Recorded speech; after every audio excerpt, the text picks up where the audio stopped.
মামা বলি পরিচয় দিয়ে বাড়িতে এসে আছে, আজ 4 দিন হচ্ছে। বিছনা খাতার অবস্থা খারাপ দেখে আমি পাশের বাড়ির সবাইকে ডাক দিই এবং ওদের ডাকতে ডাকতে উনি পেছনের গেট দিয়ে পালাই গেছেন। মেয়ের মৃত্যুর খবরে থানায় এসে মায়ের আহাজারি। স্বজনরা জানায়, নাটোরের লালপুরের কামারহাটিতে 1 বছরের ছেলেকে নিয়ে জায়ের সঙ্গে থাকতেন দুবাই প্রবাসীর স্ত্রী শিউলি বেগম। অনার্স পরীক্ষা শুরু হয় 5 দিন আগে, যা নিতু রাজশাহী বাবার বাড়িতে চলে যায়। পরদিন থেকে শিউলির মামা পরিচয়ে এক যুবক তাদের বাড়িতে থাকা শুরু করেন।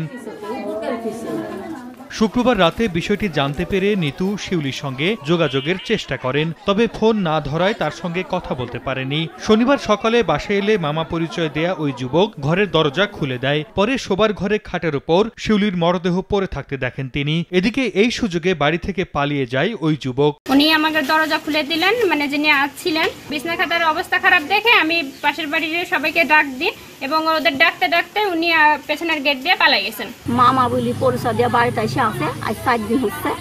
এখন মামাকে রান্দি বাইরে সব খাওয়াইছি, খাওয়া টাওয়া মার্কেট করবি, আর এই সব রাইতে করেছি শুনে আমরা জানি না।